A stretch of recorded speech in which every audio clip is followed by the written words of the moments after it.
Jewish calendar. Bereshit bara Elokim et hashamayim ve'et haaretz, ve'haaretz hayta tohu vavohu. In the beginning, Hashem created the heaven and the earth, and all of the earth was in disarray.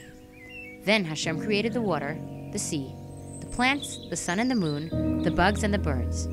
On the sixth day, Hashem created the animals, and finally, the humans. On the seventh day, Hashem rested. Vayechulu hashamayim va'haaretz v'chol tzva'am, vayechal Elokim bayom hashvi'i melachto asher asa, vayivarech Elokim et yom hashvi'i vayikadesh oto, ki vo shavat mikol melachto asher bara Elokim la'asot. On the seventh day, Hashem rested from all the work that he had been doing. That's, in short, the way that the world was created. Now I understand the creation of the world, but what does that have to do with the Jewish calendar? Good question. In Judaism, when we count years, we begin counting from the year that the world was created. If you ever saw the Hebrew date written out fully, you'll notice that the last part of the date has the letters Hey, Taf, Shin, Ayin, Daled. Altogether, these letters add up to the number 5,774. This shows that the world was created 5,774 years ago.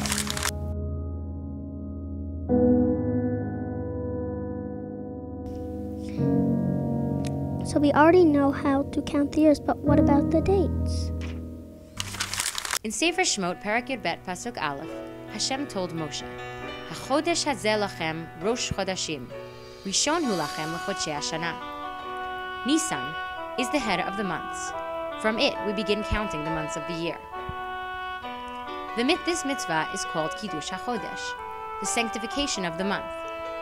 Kiddush HaChodesh is the first mitzvah that Am Yisrael got. In the days of the Sanhedrin relied on Edim, witnesses, who had come to testify that they had seen the brand new moon. You see, the month goes according to the cycle of the moon. When a new month is beginning, the moon reappears, and that's how we know that it's Rosh Chodesh, the beginning of a brand new month.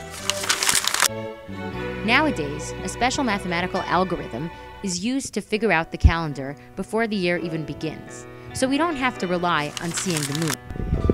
Knowing when Rosh Chodesh was enabled us to figure out when all of the Chagim were, because in order to know when, say, the 15th of the month is, you have to first know when the first day of the month is. And the same with birthdays. Knowing when the first day of the month was allowed a person to know which date of the month they were born on. And that's how we figured out Hebrew birthdays. So even though nowadays we use complicated mathematical algorithms to figure out the calendars before the year even begins, it's still important to keep in mind that the Jewish calendar goes according to the moon. And that's the importance of Rosh Chodesh. Oh, now I got it.